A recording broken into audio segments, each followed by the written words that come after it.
Hello everyone, welcome to another episode of NLUD Conversations. I am your host Manas Mahajan, and today it is my distinct pleasure to welcome Dr. Mukul Shastry sir. He is the Group General Counsel of Cube Highways, and we are going to have a very fast-paced discussion over certain aspects ranging from his stint at the RBI to transitioning into the private sector of Infrastructure Group General Counselship. And along the way, he pursued his PGPX program from IIM Ahmedabad and would also, I am hoping to extract some information regarding the compensation salary structures at the GC Health. So with that in mind, let's start our discussion. Thank you so much for joining us, sir. Absolutely, my pleasure. Thanks.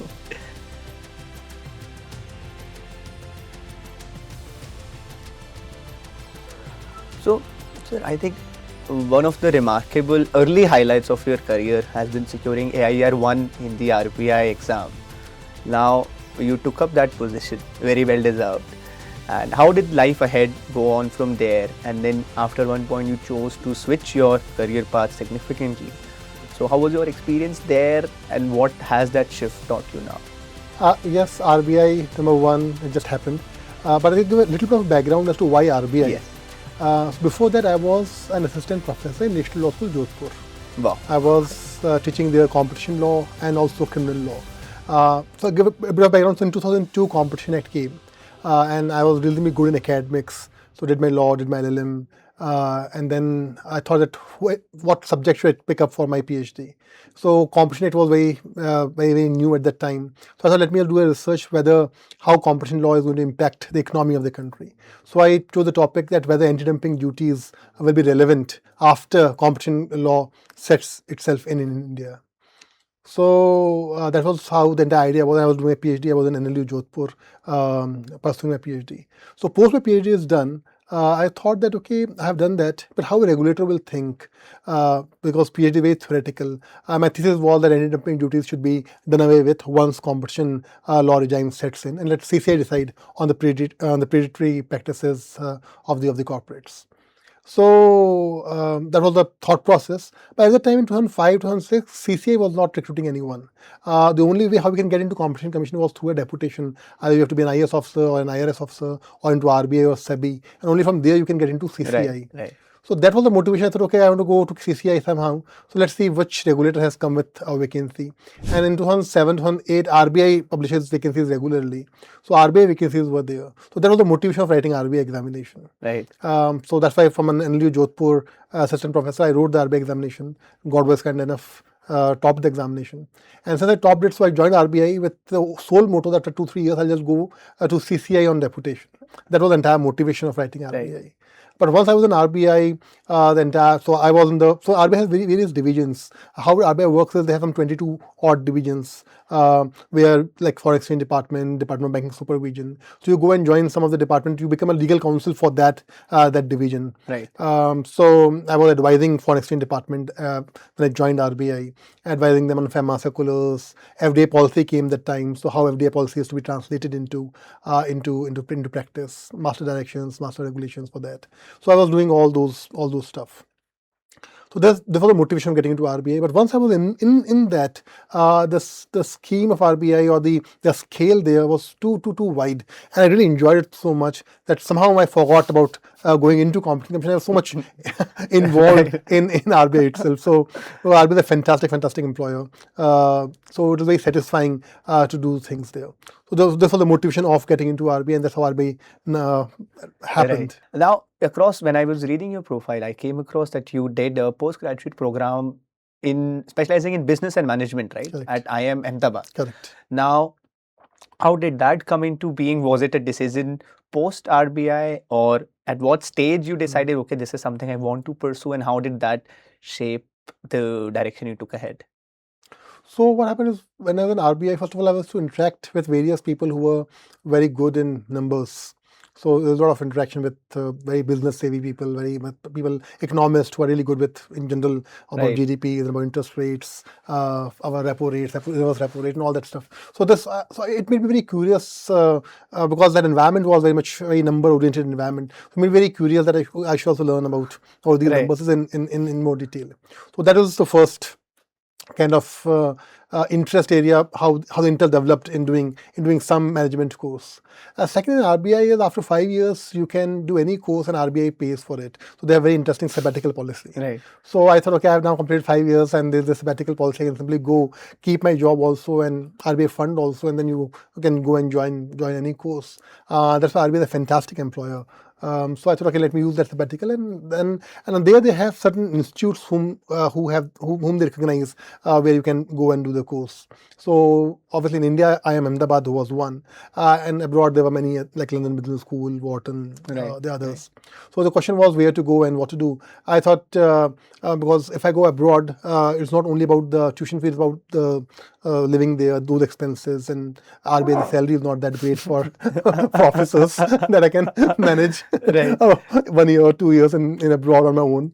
So I thought that's better that let me do something in India. So that's how IIM Ahmedabad was selected. And then I did this course called PGPX, which is a 1 year full-time MBA from IIM Ahmedabad.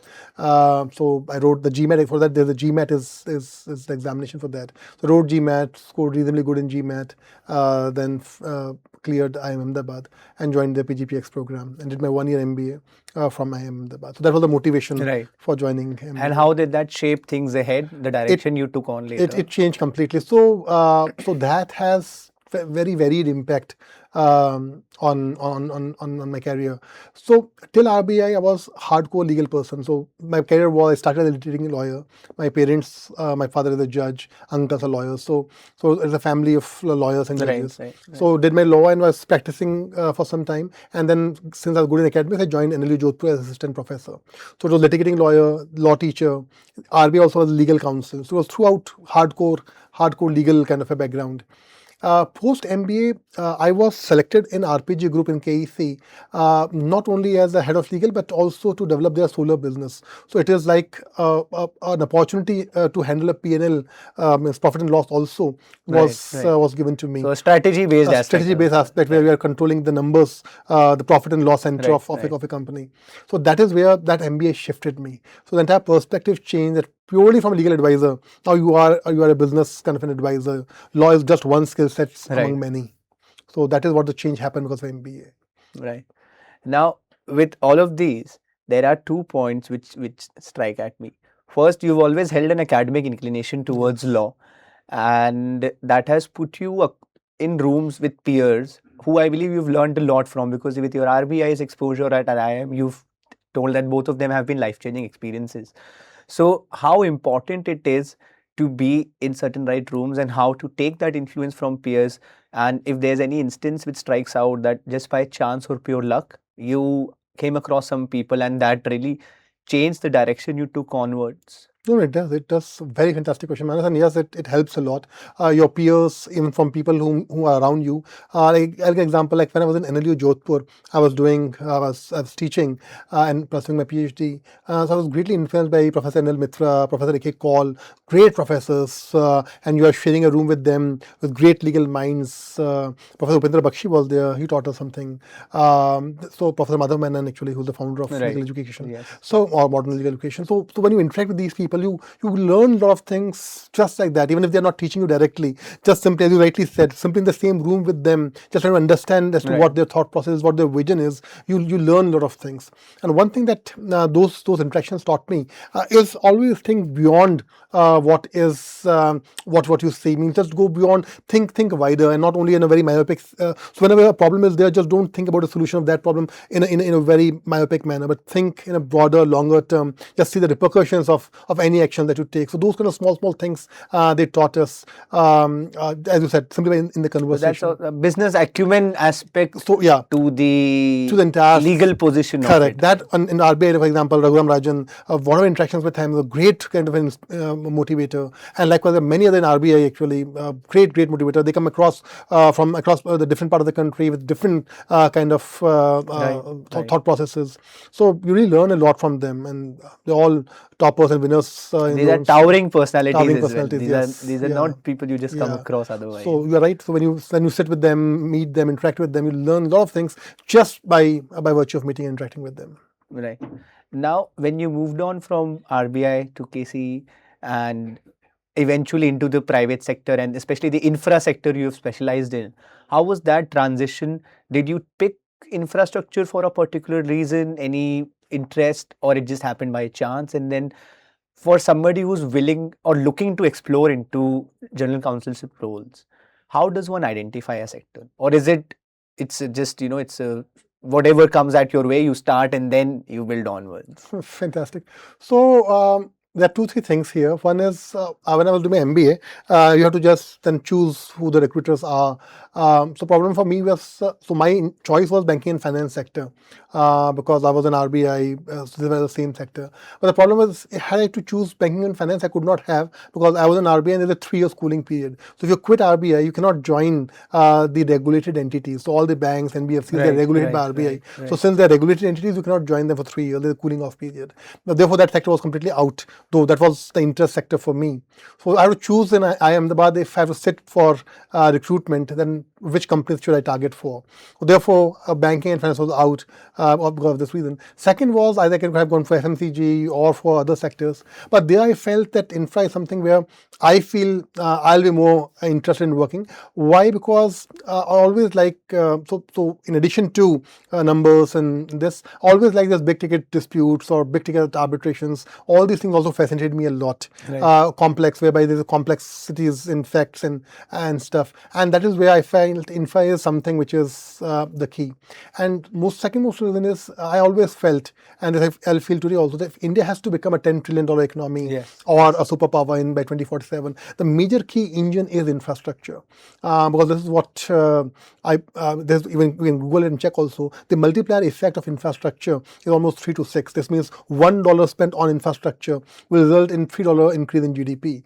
So this means if a government puts in $1 trillion in infrastructure, Indian economy will grow by, say, $3 trillion, or $4 trillion. So that is where the spending is the most. Right. And that's why you can see government has a lot of scheme for infrastructure, investing a lot in infrastructure. And infrastructure is no more roads and ports, it is also digital infrastructure, data centers, AI-based centers. So all these are part of infrastructure. It forms a part of the larger nation building exercise. Correct. But has that always retained as a, personally speaking for you, as a core idea in terms of the kind of work you wish to pursue? It has, for the fulfillment or you may objectively have a purpose to contribute towards the nation.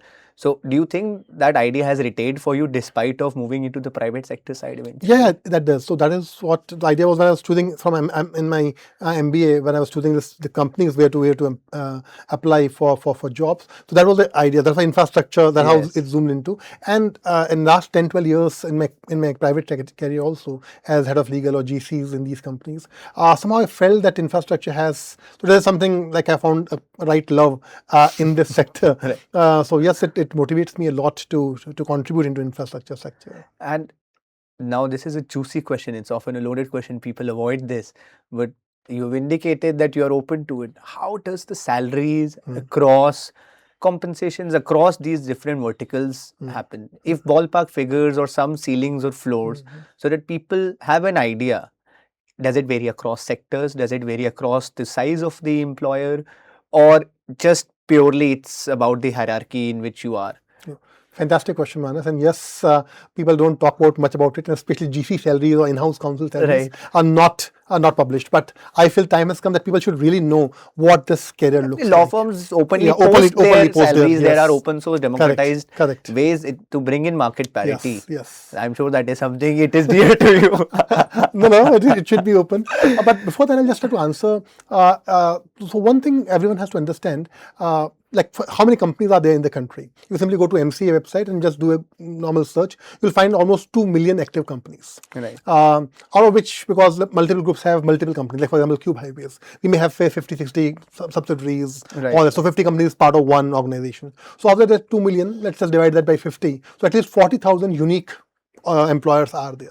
So there are 40,000 corporate employers. Obviously, there are some startups, there are some different smaller companies, roughly 40,000 employers. Now, if I divide that 40,000 into, say, 3 buckets, I say large enterprise. A large enterprise means $1 billion revenue or $1 billion valuation and above. So how many companies are there in India? Roughly 500. You can call them Fortune 500 or something. So there are 500 companies, they're large companies. Then come to companies which are like 5,000 crores or $500 million revenue or valuation. Again, there are another 500. And then there's 1,000 crore rupees of valuation or 1,000 crore rupees of revenue, roughly 3,000 companies. So out of this 40,000, 4,000 companies are companies which have 1,000 crore or above revenue. Right. So that's the general kind of segregation. Now these 4,000 companies in India right now are recruiting in-house counsels for sure. Right. Other 36,000 may or may not, but at least these 4,000 for sure they have a full-fledged in-house legal department. If not across different verticals of policy, Correct. compliance, litigation, advisory, yes, they have full bouquet of services. Yes. That's right. Yes. So now let's target these 4,000 companies first for compensation and career progression. Those 4,000 companies, the first 500 companies are Fortune 500. There, the initial, and they have a department of say 10 to 12, 15 people. They're big departments, 20 people, sometimes 50, 60, 100 people also. Large departments, sometimes 300, 400 also. And on average, they generally have 20, 25 people in a legal team. And as I said, the entire bouquet, legal, regulatory, compliance, all that. So now these large companies, if you want to, and they generally recruit from national law schools like NLU Delhi or some top law schools. So there, they start with the initial package is 12 lakh, 14 lakh, 15 lakh. Is that how a graduate starts? Similar to tier 2 law firms, right? Right. And then from there, and all depend on location also, Bombay will be slightly higher, will be slightly lesser, the 16, 15. Some small difference may be there. So let's take 14, 15 lakh as a ballpark number you said, two starters. Right. Then they have 25, generally if you spend 25 years in a corporate, so generally at the age of 25 you graduate and you join 24, 25 years of age, you join that. And next 25 years of career, generally you are at the helm of that career, you are the group GC of that corporate, of that large company. So in this 25 years of career, the group GC, I'm talking about the large company right now. You started from there at a 14, 15 lakh rupees, 25 years to graduate, you go to a group GC level. A group GC salary in India right now is around 4 to 5 CR. Yes. So that's the salary that they earn. In addition to their bonuses, in addition to some ESOP that benefits and other things, that they're all extra. So this is what the level is. From 14, 15 lakhs, you can go to a 5 CR level in current monetary terms. Value. So this means there's almost a 40x, from 12 lakhs to 480 lakhs. It's a 40x growth, what is reasonably expected once you start. And to have a rough ballpark, so I believe Group GC is the head. So Correct. There are various other sister concerns of the company. They have their independent VPs, legal VPs, EVPs. GCs, So effectively, how many layers of hierarchy is below a Group GC? To just have a general structure. It's okay. Generally, most of the companies. So you have a Group GC. This Group GC generally reports to the chairman or the top person actually in that company. So it's the Group GC person. As salary, as I said, 4-5 lakh crores is where this person is of a large enterprise. Then there are at least 4 or 5 tiers. There can be more, but generally 4 or 5 tiers till the fresher comes. So after the Group GC, there are heads or head of legals, or however their department. They are called HODs. So there can be deputy GCs, associate GCs, whatever name you can call them. GM or GM, similar legal, to the GM, to a GM legal, correct. PSUs, so PSUs, GMs, that's correct. So they generally had their own respective divisions, verticals. Like in Welspun, as I said, there are 2 divisions: textile division, infrastructure division. So I was heading infrastructure division. Then there's a Group GC also there. Then there's a textile division head. So one person is heading a particular one vertical. Like I write in Cube, I have multiple verticals. So I'm the Group GC for all the verticals. But then there can be other verticals. So there can be 4 or 5 head legals, depending on what size of the corporations are. So that is the second tier. They also earn reasonably well around 2 CR, 2.3 CR, 2 to 3 CR. This is what their salary structure is generally. 1.5 to 3 CR. This is what they get. After 20 years of experience, you generally become at that level. So this is where you reach there. Then one level below them, then there can be some heads of a particular function, like there's a GC of say of a vertical, like say textile or a geographical region, or a geographical region, yes. Or they can be like head of litigation, head of M&A, legal, head of functional basis, or they can be geographical basis, as you rightly said, region wise, India, North India, South India, East Asia Pacific, whatever. So there can be multiple divisions there. So again, they're also heads of their respective territories or respective verticals, and then comes all this. Then their deputies, and then the team members of these. So this is where the ranking is. So a Group GC, then a GC of a vertical, then the heads of their location or their verticals, and then supporters of that heads, and then the lot which really joins and works. And there you can have first year, second, like in law firm, 1 year, 2, 3 or 4 years. So it is also from start to end a 20-25 year career progression to reach the top salary. Correct. Let's say beyond that, you see lawyers, they practice for almost 40, 45, 50 years. Correct. And that's not a number which is unheard of. Yes. More than often, at 40-ish years, they are at the peak of their the career starts. So let's say 25 year onwards, do they go into advisory roles? Do they do they retain themselves there? Do they join multiple companies and boards? And how do you develop your personal profile as well as a professional? You are also a company secretary by qualification.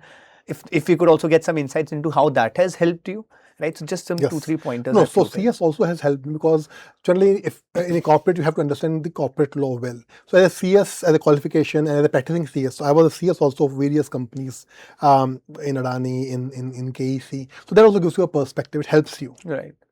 So, but to answer your question, so generally a person joins at the age of 25. Say a person enters into this profession of in-house counsel. For next 25 years, this person has become a group GC. He is now 50, 52 years of age, which is generally about the average age of group GCs. Right. So now, after that, first of all, they will have 6, 7, 8 years, 10 years. Generally, age of retirement is 60, 62 in corporates. So you always have 8, 10 years as a group GC of that company. Right. So obviously that is there. But what happens is after that also, after say 60, 62, you have multiple opportunities. One is to become directors in your own set of companies where you are. You become independent directors, you become directors there. Or else you become independent directors in a variety of other companies. ID is something which is people are seeking good people as independent directors. That is one very good opportunity for them. Second right now is as arbitrators. The GCs are now joining arbitrators, means they are going and becoming arbitrators in various companies. Infrastructure for that, because once we have GC for 30, 35 years, once we're in the legal department for 30 years, you understand the sector very well.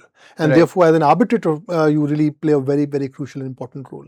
So GCs and arbitrators. Obviously, we have a lot of retired judges arbitrator right now, but trend is now slowly changing. Because of the technical domain-wise expertise they offer, especially. Correct. So you become an arbitrator. So that is the second career progression. That means what you can do post retirement. Third, which is again happening a lot in India right now, they call it fractional GC, which means because a lot of startups who cannot afford even a 50, 60 lakh rupees GC because they are startups, they do not know. There is not enough scope of work for them to be enough scope of work for them, but they need someone who can really bring that strategic advice to them. So therefore, they approach all these retired general counsels and maybe they offer something lesser, say 10 lakh, 8 lakh, some lesser stipend for an year, but they want them so that they are available for them on a returnship basis. So they can approach them and they can advise these startups. And when these startups grow, obviously they can charge more. So this is also, and so if you have some 10 startups to advise, so it is fulfilling also because you are dealing with 10 different brains who are really good or motivated about their own sector, and you are also making a lot of money in that process. So all these scopes are there for GCs. I think that is something which a lot of people, and very thankful to you for sharing this. A lot of people, while at times evaluating when between a job or self-practice or profession, they find out that, oh, after the end of it, I may be left with nothing. But I think the beauty of law as a profession is that it's you as an individual are the asset to it. So even from that point onwards, your knowledge base, your experience, your contacts, where you have worked, they'd be very happy to have you and engage with you in many ways. I think it has been a very fruitful discussion to sit down with you. We had a fast-paced discussion. You're full of ideas and energy. And we are so grateful that you shared the same with us. My pleasure. If there's a small message for the people who, at the end of this session, you may have even left them with a lot of questions more than answers. So if one is wondering, where should I go, how should I take up, and they're thinking 20 years ahead the line, what's something you would tell them to just? So one thing I always feel is that life is unpredictable. So don't try to just time it, predict it. Just enjoy the moment, do whatever you like best. The people will tell 10 different things, but everything will not suit you. So whatever your constitution, what works for you. So you just be yourself and enjoy life. We are humans. We are here for 30, 40, 50, 60, 70 years of our existence. We have to really enjoy. And likewise in profession also, just enjoy what you do. And definitely success and all these things are just collateral. They will just come by. If you are really enjoying what you are doing, believe me, it just comes. Whatever you do, you just do it.